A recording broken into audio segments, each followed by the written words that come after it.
Okay, so we continue our discussion on Prandtl's boundary layer theory.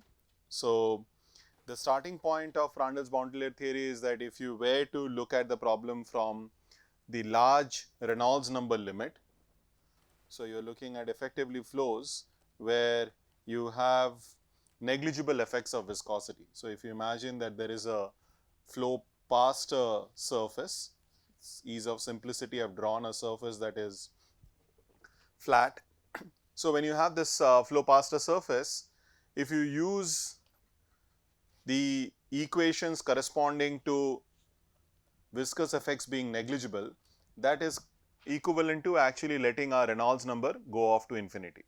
And if we let our Reynolds number go off to infinity, so here you have the dimensional equation for the steady Navier-Stokes. So Reynolds number being pushed to infinity is equivalent to actually writing down our steady Euler's equation. So in absence of body force, you can see that this equation will correspond to actually solving the Bernoulli's equation along a streamline, which gives you what would be the variation of pressure as you move along a streamline. So if there is an acceleration of the flow along a streamline, there would be a variation in pressure. This is what you would get if you were to say that the problem is a perfect inviscid flow. Now, the consequence of this is if you take this calculation, you do get a very nice description of what the flow is sufficiently far from the surface. And this we saw when we worked out the problem for flow past a circular cylinder. And we also saw this through various example problems and also plots of what does the pressure distribution look like when you are looking at the pressure distribution obtained from experiments and then compared with potential flow theory. The difficulty that comes about is that when you have a flow past a rigid surface, the fluid is actually supposed to come to rest if the surface was stationary. So the boundary condition on the surface is that the tangential velocity is equal to 0 and the surface does not have any motion perpendicular to its tangent, then the total velocity goes to 0 because the no penetration boundary condition is anyway there. But the fact that the tangential velocity goes to 0 is something that often earlier was disregarded by saying that Reynolds is large, which means I can drop my viscous term. But when you are dropping your viscous term, what you are ignoring is the fact that there is a region close to the surface where the velocity has to go to 0. So the starting point of Prandtl's argument is, yes, far away, the fluid velocity is going to be described by Euler's equation. Here for simplicity, I have just given a uniform flow, but you can have various kinds of flow that is described by the steady Euler's equation that you have here. But then very close to the surface, the fluid velocity needs to go to 0. So Prandtl's argument is that there is a transition region over which the fluid velocity transitions from the wall velocity, which in this case is 0, to the velocity in the free stream, which is the imposed velocity that is described by an Euler's equation. So the flow field here is described by u dot del u is equal to minus 1 by rho grad p. So that is the equation describing what is happening far away. But close to the surface, Prandtl's point was that if you now look at the velocity field in this region and you compute the shear stress, so the shear stress in this case is approximately mu dou u dou y, u being the velocity along the x direction, x is along the surface, y is perpendicular to the surface, then this would scale as mu u infinity by delta. And howsoever small mu might be, there is a small parameter in the denominator which is delta, the transition region over which the velocity varies. And this is how Prandtl rationalized that the shear stress that is there acting on the plate from the fluid is not negligible, even though viscosity is very small. So, if you say that you are looking at a vanishing viscosity problem,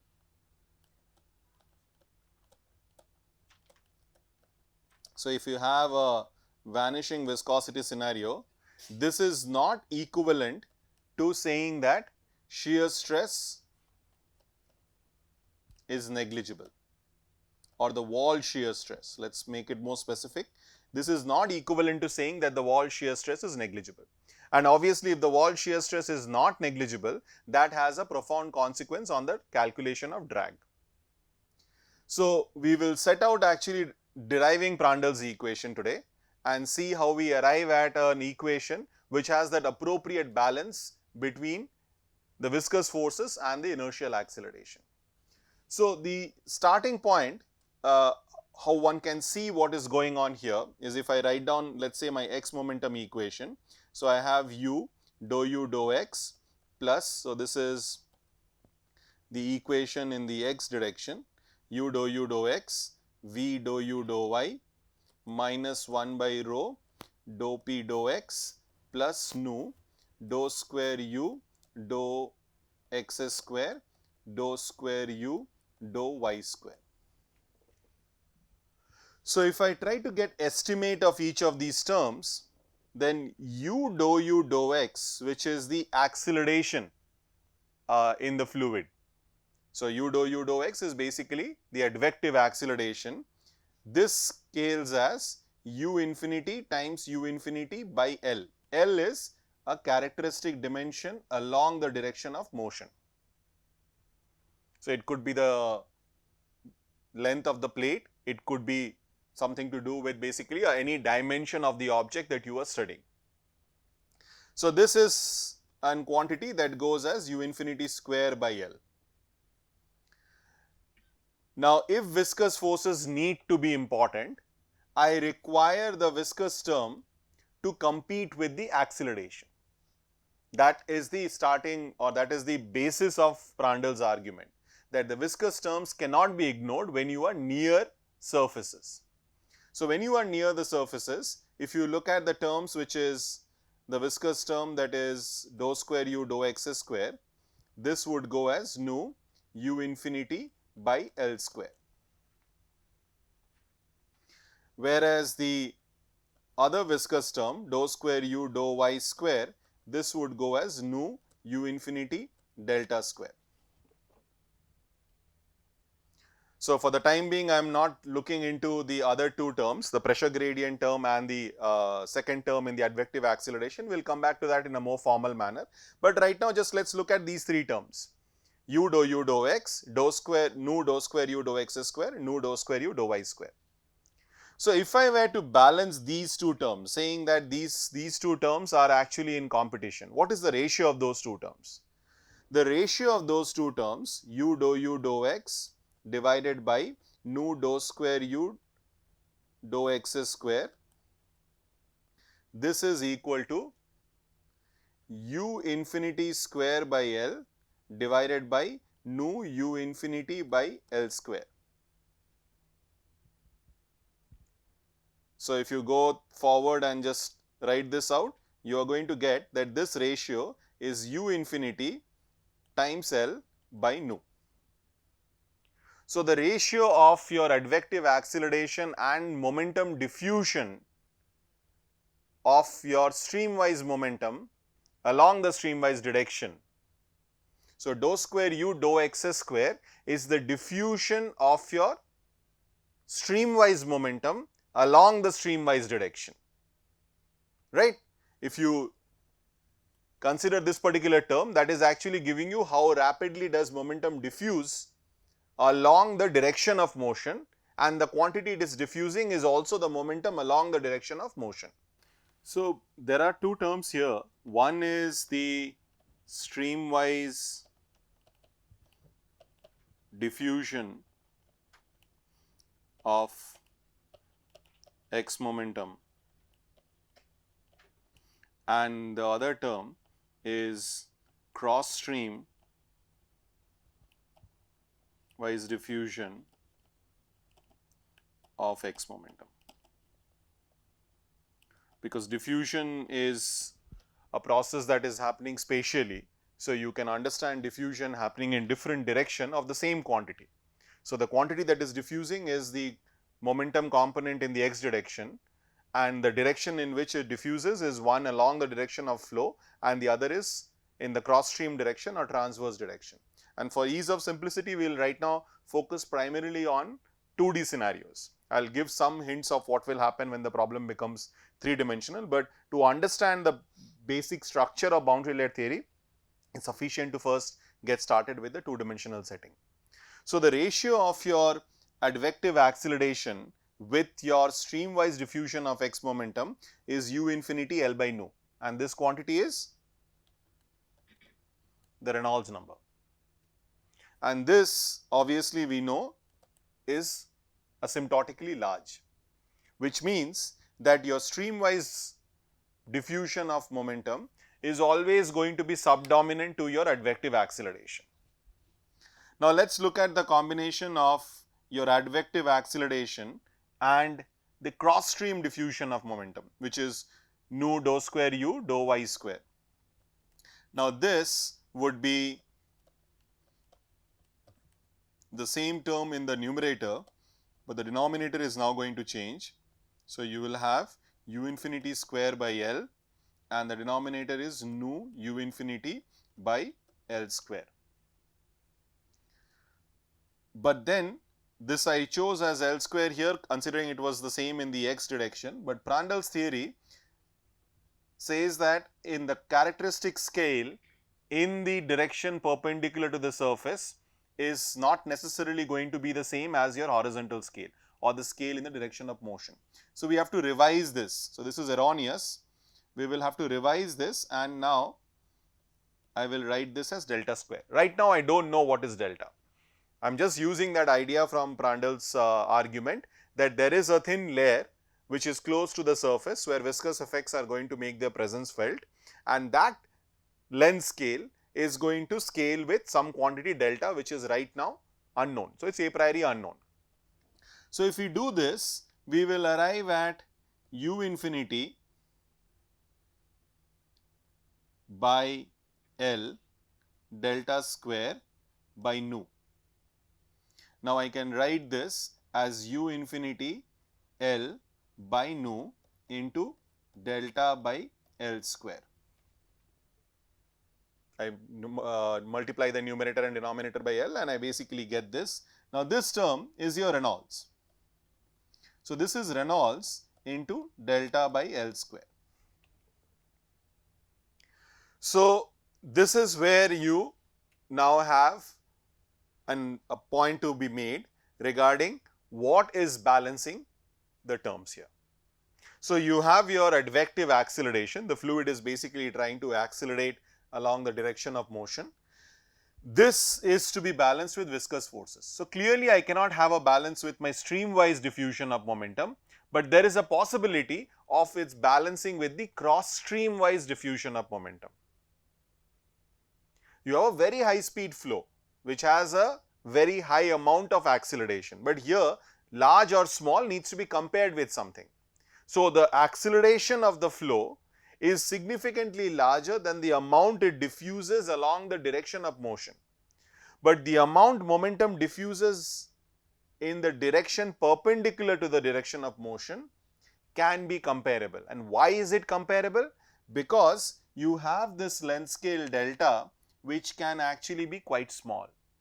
There is a thin layer over which the fluid velocity goes from the wall velocity, in this case 0, to rapidly changing to whatever is the velocity in the outer region, which is u infinity. The thinness of this region or the thinness of this transition layer is what is responsible for actually having a competing effect of viscous diffusion with advective acceleration or inertial forces. And when I say viscous diffusion, it is viscous diffusion in the cross stream direction. Viscous diffusion can occur in multiple directions, right? So, it is not the diffusion of momentum along the direction of flow, it is the diffusion of the x momentum perpendicular to the direction of the flow. So, now with that what you require is that this term which is Reynolds delta by L square. This actually is inertial forces to viscous forces. Obviously, you know this is not inertial to viscous forces everywhere. This is viscous forces specifically measured perpendicular, or the diffusion that is coming perpendicular to the surface. Now, this should be order 1. They should be in balance. When they are in balance, the simplest order 1 quantity I will choose is 1. I will have delta by L is 1 by square root of Reynolds.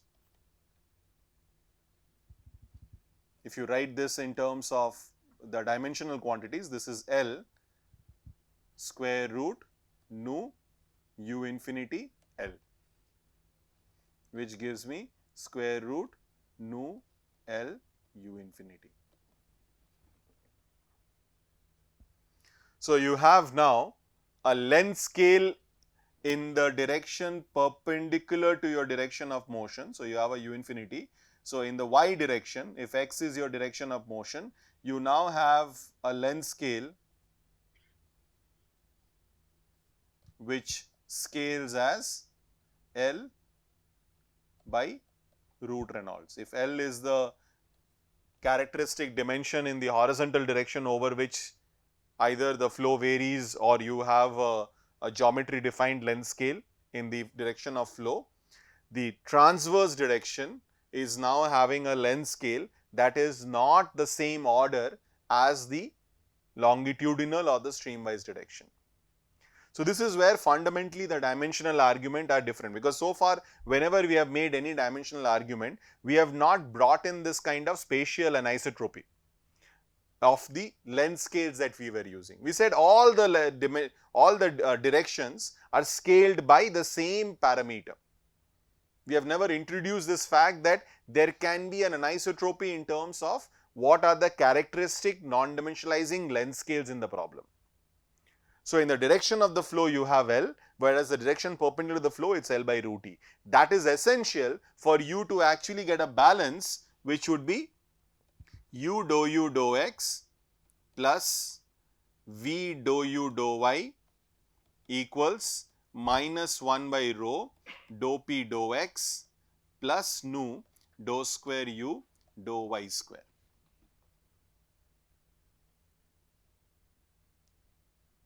So, I have dropped the term that was the streamwise diffusion and I have basically kept only the cross stream diffusion term. Now, you can argue that why did I keep this particular term? I have not justified why that term should be there. There is no basis for keeping that term based on the arguments that I have made so far. So, if you revisit the full equation, I would need to also take into consideration the equation of continuity. So, in the equation of continuity, the first term will scale as u infinity by L.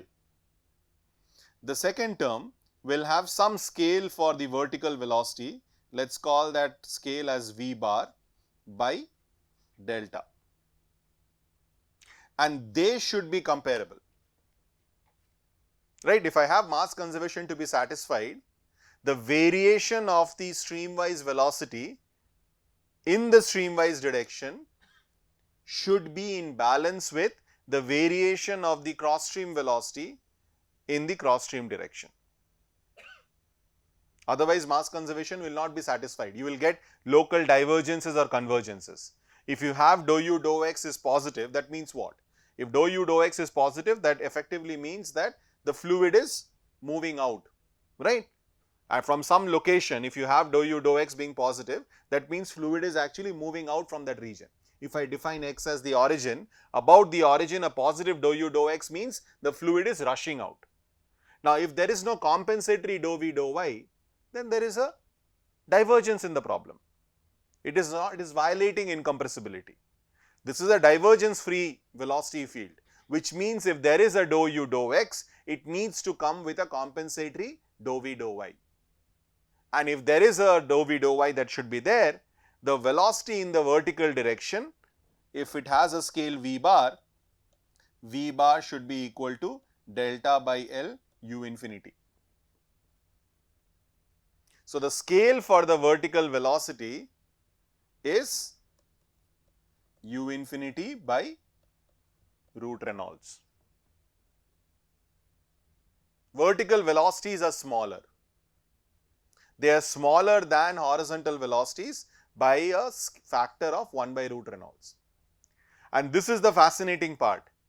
Vertical velocities are smaller, vertical length scales are smaller, which means vertical gradients of vertical velocities are comparable to horizontal gradients of horizontal velocities. Right? When you have a very small quantity varying over a very small length scale, it can be comparable to variation of a large quantity over a large length scale. That's basically the restating in words the argument of dou u dou y, dou u dou x being balancing dou v dou y. So, now if you look at this particular term, the first term was u infinity square by L, the second term is delta by L u infinity, and then y is basically scaling the length scale that you have in your velocity there for y would be 1 by delta u infinity. So, delta and delta will cancel out and you will get that term is comparable to the advective acceleration u dou x. So, u dou x gives you the advection of your horizontal momentum by the horizontal velocity. By horizontal, I mean the streamwise direction. So, u dou x tells you if there is a fluid parcel which has a momentum that is rho u, it gets transported to another region and you have either an acceleration or deceleration. It takes a fast moving fluid or a slow moving fluid and places it along that same x coordinate, along that same y coordinate, along in a different x location, and the momentum is going to change, right? You take a parcel of fluid that is moving with some velocity, you transport it a little ahead or little behind, and that basically leads to alteration of momentum. Now, you can do the same thing where you can now have a vertical velocity that takes the same parcel and places it somewhere along the y axis, and that's also by one mechanism by which you can alter the x momentum. You can have a transport along the direction of flow, you can have a transport perpendicular to the direction of flow, and both these transport processes of your momentum are comparable.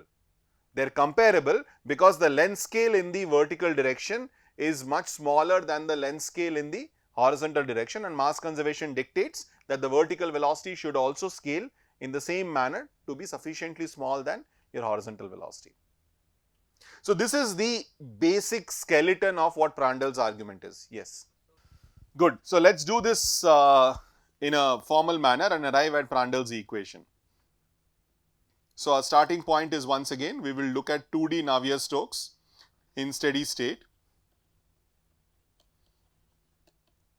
Modifications to making the problem unsteady or three-dimensional can always be done, but the underlying argument and the underlying physics is well appreciated if you just stick to the 2D steady problem.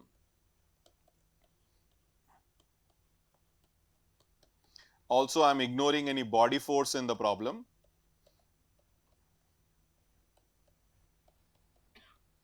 So, these are my 2D Navier-Stokes equation.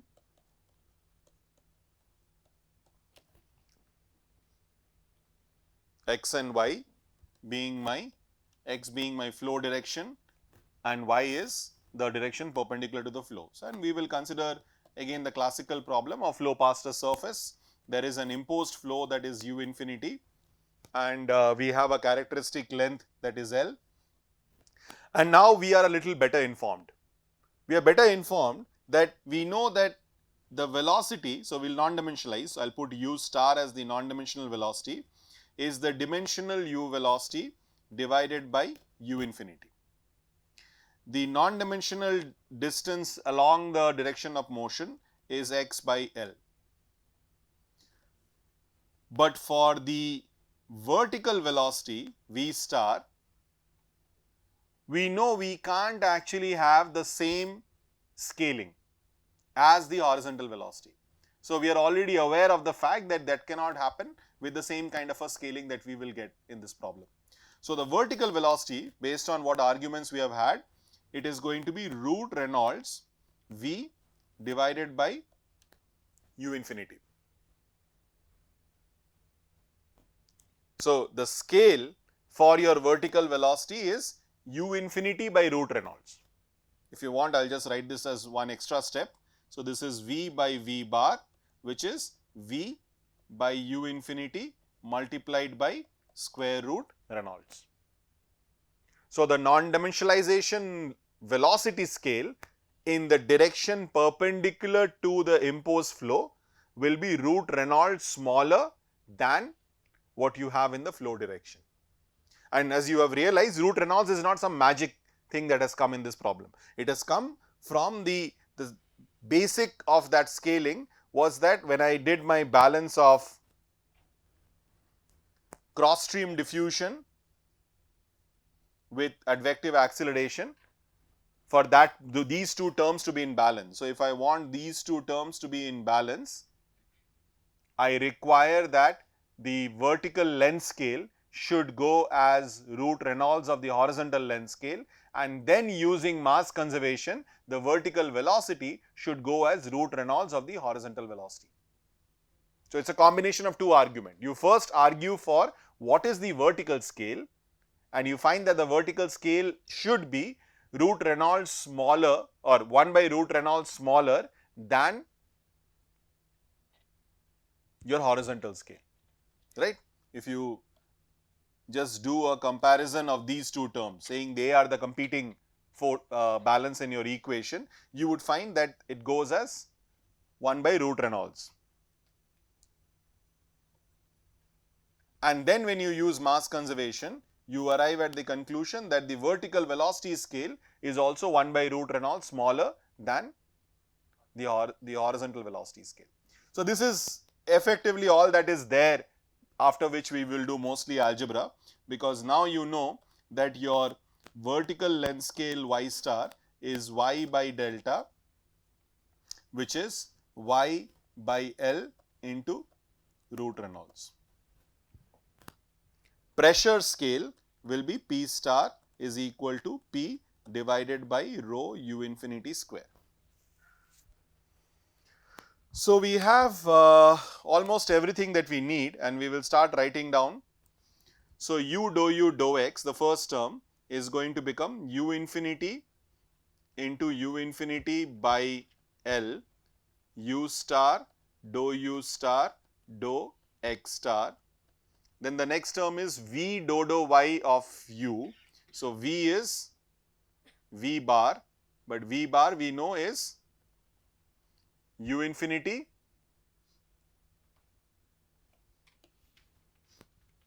by root Reynolds.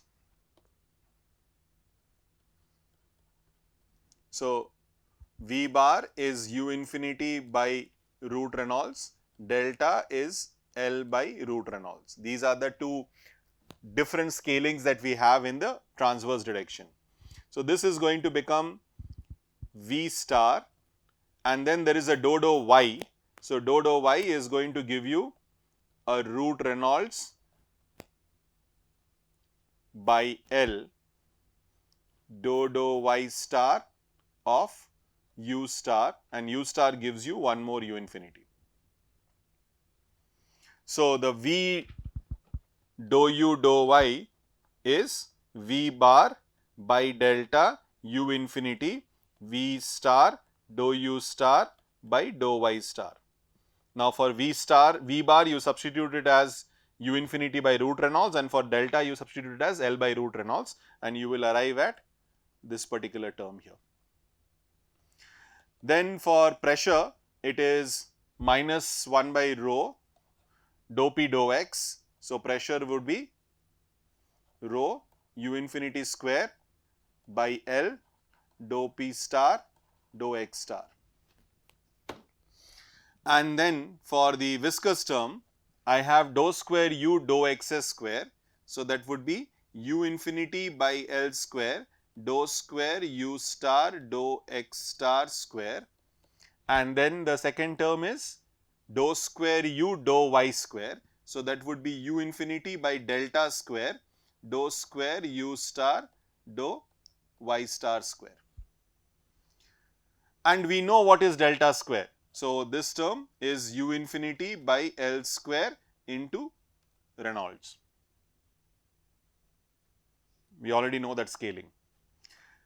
Similarly, we have the momentum balance in the y direction.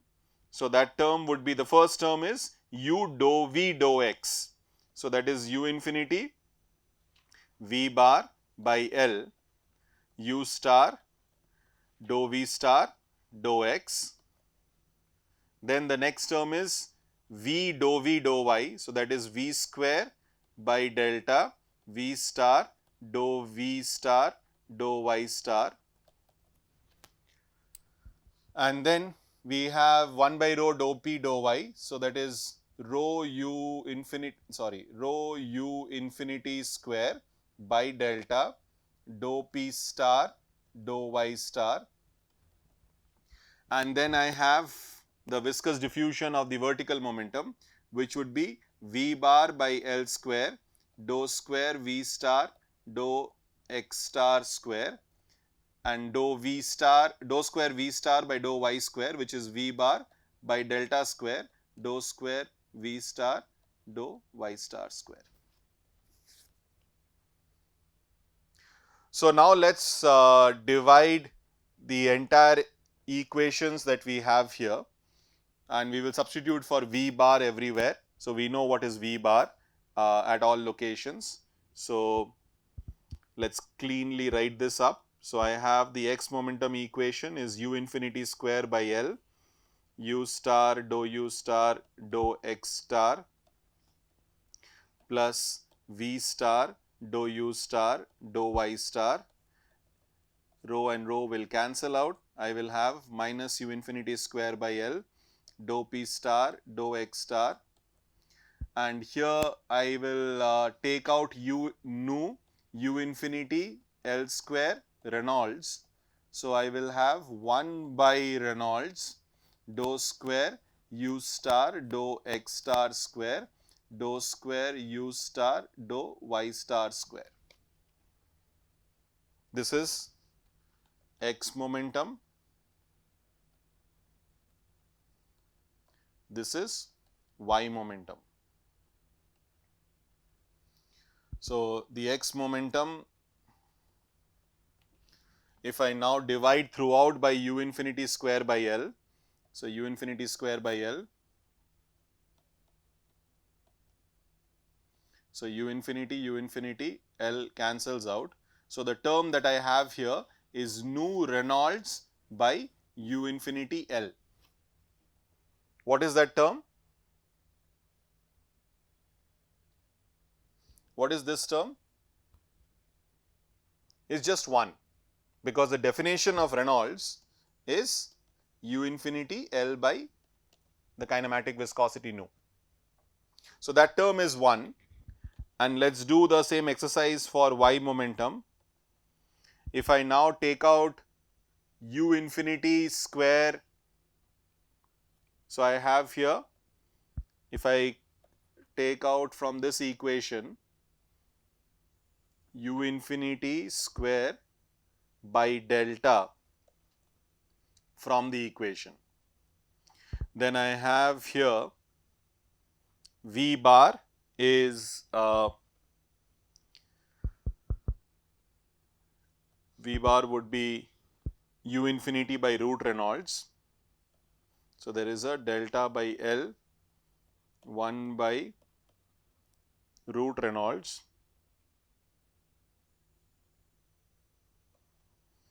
u star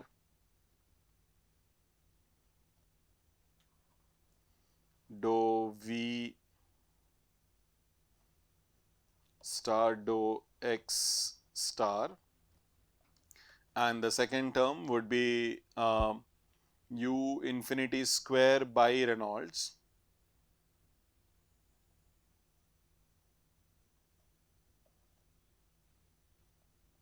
So this would be V bar square will basically give you a U infinity square by, so V bar square is U infinity square by Reynolds. So I will have a 1 by Reynolds sitting here, V star, dou V star, dou Y star, and delta by L is also 1 by root Reynolds. And on the right hand side, I will have from here, rho and rho will cancel. I will have a U infinity square by delta, dou P star, dou Y star. And if you take out V bar by delta square, so I have nu V bar by delta square, that would be dou square V star dou Y star square plus delta square by L square dou square V star dou X star square. So let's divide once again. I'll divide by U infinity square by delta, U infinity square by delta, and here I will have delta by U infinity square. So this term is delta will cancel. So I'll have nu V bar by U infinity square delta. Now what is V bar by delta?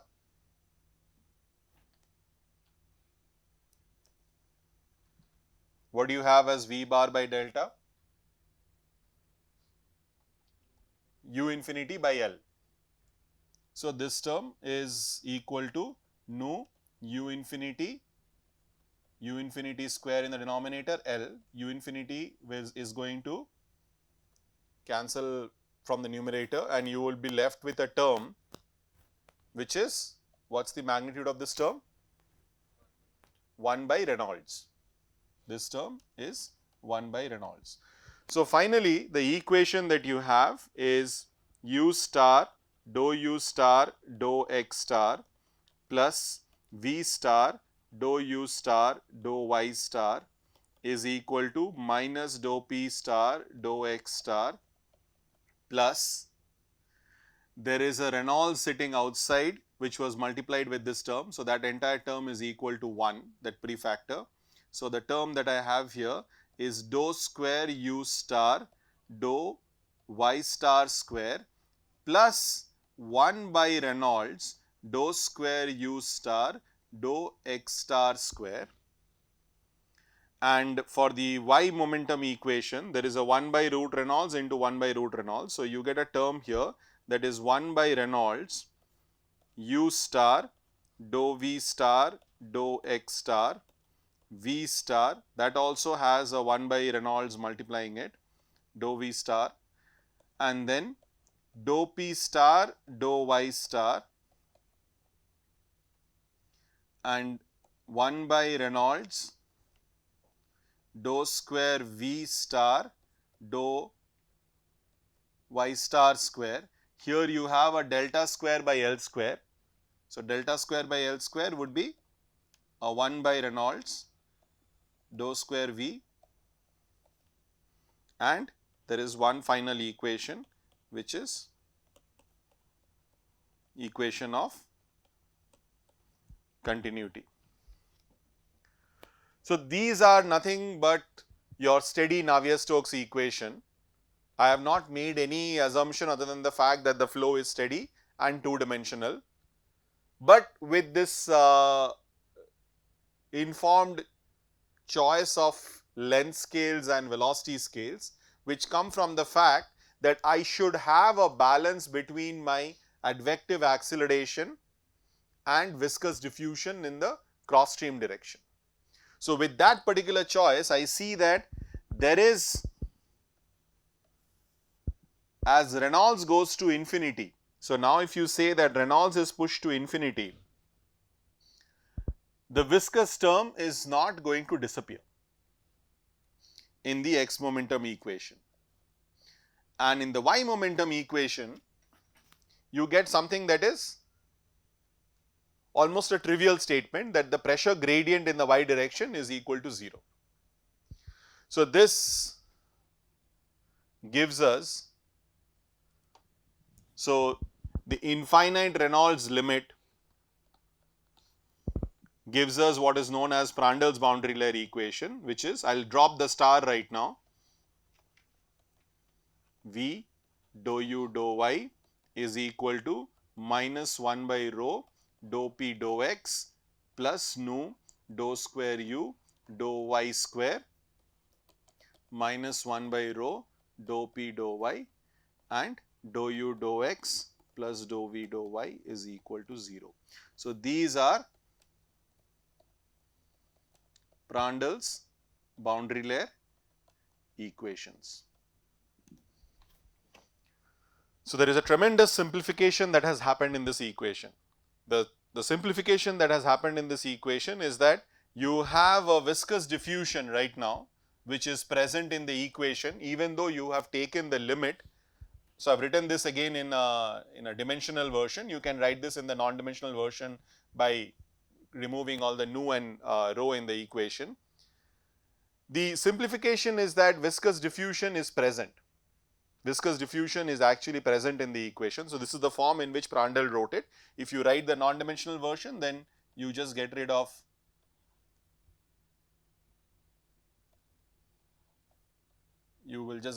these 1 by rho and nu.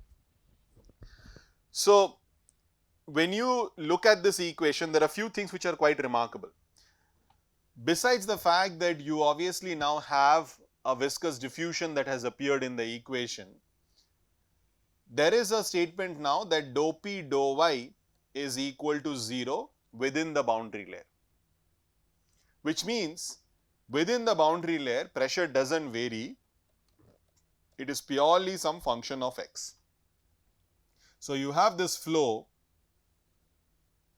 where there is a transition region close to the surface where the flow goes from its no slip value to whatever is the imposed velocity.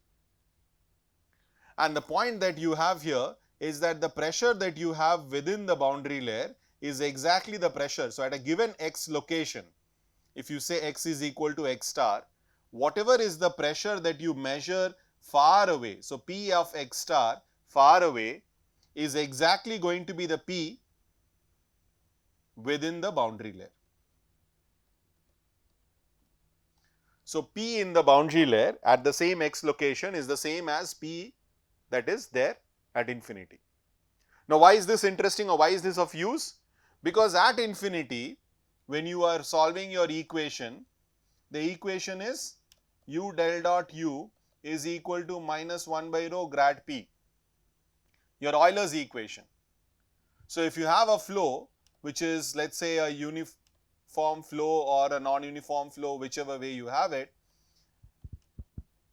you solve your Euler's equation or you solve your Bernoulli's equation, whichever one that is applicable, and then you find out what is the pressure field in the outer region, far away from the surface. Once you have obtained that pressure talks to the boundary layer unchanged. So, you have exactly the same value of pressure that you will be obtaining in the boundary layer. There is no variation of pressure within the boundary layer. This is a remarkable simplification, that you solve your potential flow theory or you solve your inviscid flow theory, you obtain the flow field far away, you obtain the pressure field far away, and that pressure is transmitted unchanged to the surface or to the boundary layer. Now that you have the pressure, so this quantity dou p dou x is a feedback or an input that you have from your outer flow. At the leading order description of Prandtl's boundary layer, dou p dou x is something that you can get from your potential flow calculation or your inviscid theory calculation. So, you have done all that you needed to do and you obtained your dou p dou x. Now that you have your dou p dou x, look at this equation. What is the mathematical nature of this equation? This equation is first order in x and second order in y.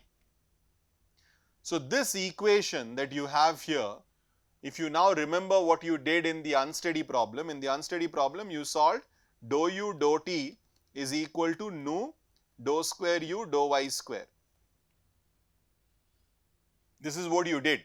You prescribed boundary condition in y and you evolved the problem in time. So similarly here you prescribe boundary conditions, which is u at y equals 0 is the wall velocity. If wall is stationary, it's 0. U as y approaches infinity is u infinity. But then you need to give, so for all values of x at y equals 0 and infinity, and u at some u x naught for all y is an input value. So you have to give an initial condition in x. That is the reason why I was trying to do this analogy of the unsteady problem and boundary layer problem. There it was an initial value problem where the initial condition was in time, the natural initial condition. Here the initial condition is given in terms of the flow coordinate or the x coordinate. So with this now you have an equation where in the region which is close to the plate, you solve your boundary layer equation, which are the equations given here, and away from the plate you solve your inviscid equations, and they are going to communicate with each other. So in this formalism that we have written down, the communication is one way. You solve the equation far away from the plate, and then the solution for the pressure field that you obtain far away from the plate is an input into your boundary layer calculation, and you obtain how the boundary layer flow field is modified due to that imposed velocity and pressure field. There is an information of the imposed flow field, there is an information here of the imposed pressure field, and that will give us a way to solve this boundary layer equation.